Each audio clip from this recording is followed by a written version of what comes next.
Hi all welcome back to Yasho Adge Mane. ನಾನು ಬಂದಿರೋದು ಮತ್ತೊಂದು ಹೈ ಪ್ರೋಟೀನ್ ಮತ್ತು ತುಂಬ ಹೆಲ್ದಿಯಾಗಿರುವಂತಹ ರೆಸಿಪಿಯೊಂದಿಗೆ ಡ್ರೈ ಫ್ರೂಟ್ಸ್ ಲಡ್ಡು ಹೆಂಗೆ ಮಾಡೋದು ಅಂತ ನೋಡೋಣ ಬನ್ನಿ. 1 ಕಪ್ನಷ್ಟು ಕಾಜು, 1 ಕಪ್ನಷ್ಟು ಬಾದಾಮ್ ಮತ್ತು 1 ಕಪ್ನಷ್ಟು ಪಿಸ್ತಾ, 1 ಕಪ್ನಷ್ಟು ಶೇಂಗಾ ಮತ್ತು 1 ಕಪ್ನಷ್ಟು ವಾಲ್ನಟ್ನ ತೊಗೊಂಡು 1-2 ಸ್ಪೂನ್ ಗೀ ಹಾಕಿ ಚೆನ್ನಾಗಿ ಅದನ್ನು 1 ನಿಮಿಷ ಚೆನ್ನಾಗಿ ಹುರಿಬೇಕು. ಹುರಿದ ಮೇಲೆ ಅದನ್ನು ತೆಗೆದು ಮತ್ತೆ ಅದೇ ಪಾತ್ರೆಯಲ್ಲಿ 1 ಕಪ್ನಷ್ಟು ಕಿಸ್ಮಿಸ್ನ ಹಾಕಿ ಅದರಲ್ಲೇ 1 ಸ್ಪೂನಷ್ಟು ಫ್ಲೆಕ್ಸ್ ಸೀಡ್ಸ್, 1 ಸ್ಪೂನಷ್ಟು ಪಂಪ್ಕಿನ್ ಸೀಡ್ಸ್, 1 ಸ್ಪೂನಷ್ಟು ವಾಟರ್ ಮೆಲನ್ ಸೀಡ್ಸ್, 1 ಸ್ಪೂನಷ್ಟು ಸನ್ಫ್ಲವರ್ ಸೀಡ್ಸ್ನ ಹಾಕಿ ಅದರಲ್ಲೂ ಕೂಡ 1 ಸ್ಪೂನಷ್ಟು ಘೀ ಹಾಕಿ ಚೆನ್ನಾಗಿ ಹುರಿದು ಅದು ಎಲ್ಲನೂ ಒಂದು ಮಿಕ್ಸಿ ಜಾರ್ನಲ್ಲಿ ಎಲ್ಲನೂ ನಾವು ಹುರ್ಕೊಂಡಿರುವಂತಹ ಸೀಡ್ಸ್ ಎಲ್ಲನೂ ಹಾಕಿ ತರಿತರಿಯಾಗಿ ರುಬ್ಬಿ ಒಂದು ಪ್ಲೇಟ್ನಲ್ಲಿ ಹಾಕೋಬೇಕು.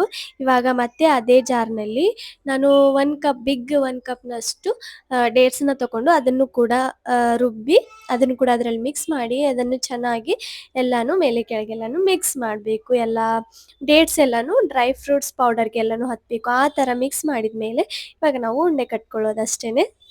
ಎಲ್ಲರಿಗೂ ಗೊತ್ತಿರುವಂಥದ್ದೇ ಇವೆಲ್ಲ ತಿನ್ನೋದ್ರಿಂದ ನಮ್ಮ ದೇಹಕ್ಕೆ ತುಂಬ ಒಳ್ಳೆಯದು, ತುಂಬ ಹೈ ಪ್ರೋಟೀನ್ ಸಿಗುತ್ತೆ ಅಂತ. ದಿನಕ್ಕೆ 1 ಲಡ್ಡು ತಿಂದರೆ ಸಾಕು. ಖಂಡಿತವಾಗ್ಲೂ ನೀವು ಕೂಡ ಮನೆಯಲ್ಲಿ ಟ್ರೈ ಮಾಡಿ. ಮತ್ತೊಂದು ವಿಡಿಯೋದಲ್ಲಿ ಸಿಗ್ತೀನಿ. ಅಲ್ಲಿವರೆಗೂ ಬಾಯ್.